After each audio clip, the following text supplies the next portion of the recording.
Hey team, it's Ben Lawless here.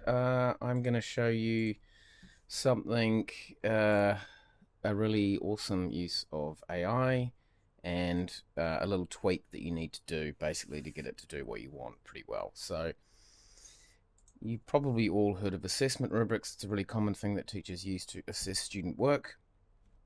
Um, the majority of them online are really, really bad, and we can use AI to make them better. However, bearing in mind that AI has read the internet and so it just regurgitates a lot of the stuff that's on the internet. So if what's on the internet is bad in whatever mode, then it's going to replicate that same problem online. So I'll give you an example.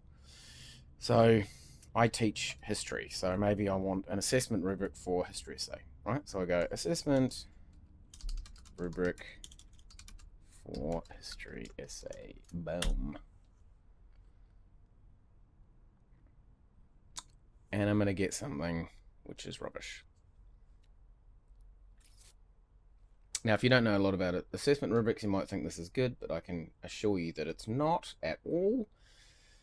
Look at how vague the language is, presents but lacks or clarity, clear, thesis, sophisticated. What do these words clear, sophisticated mean, right? They don't mean much.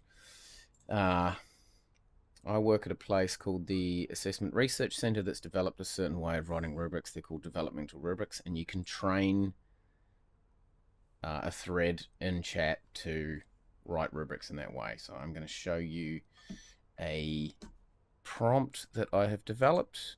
Let me just get that up. If I was more professional, I would have had that ready in advance. Here we go.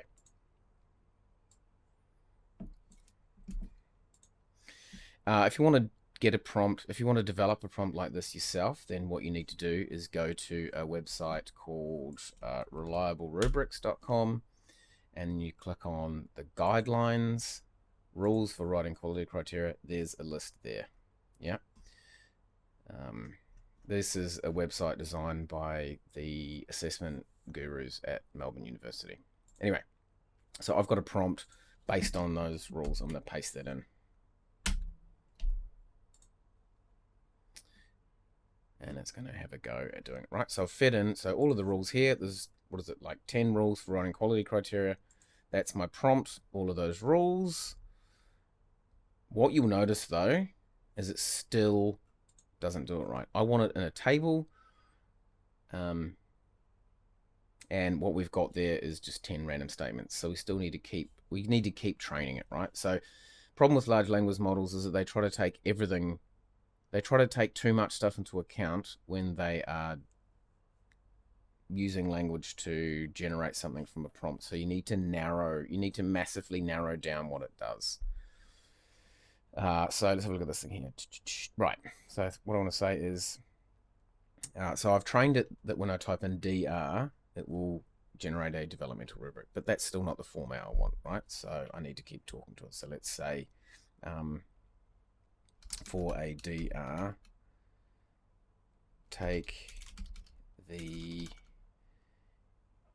skill and divide it into 5 sub skills and then generate 5 criteria for each sub skill output as a table running left to right.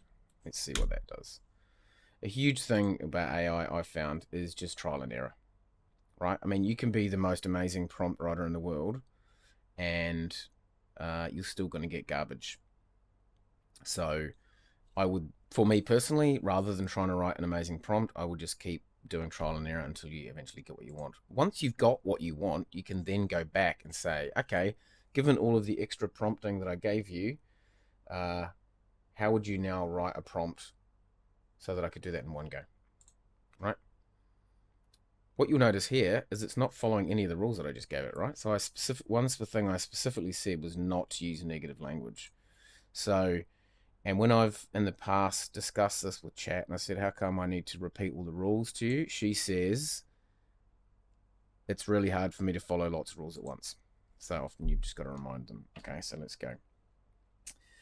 In a DDR, all skill names should be written starting with a verb in present tense.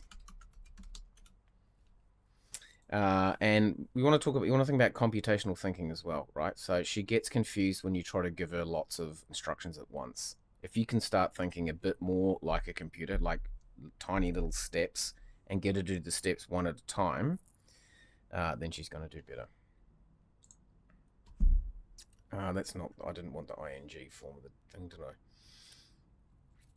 I? So even that's wrong. Skill names should be, e.g., expresses ideas, not expressing ideas. Now, there's still way more stuff wrong with this rubric, but I want to do it one at a time.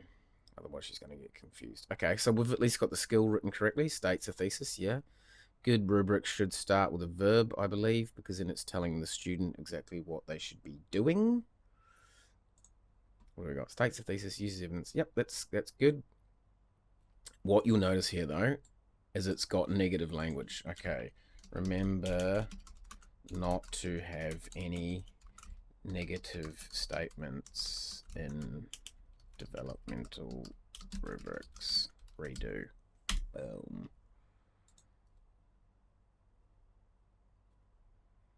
See how we go here. She's still also using a few ambiguous and vague terms, right? So like sustained, clear. Again, and another thing, you never want to have an and in a criteria. Remember to only have one idea per criteria.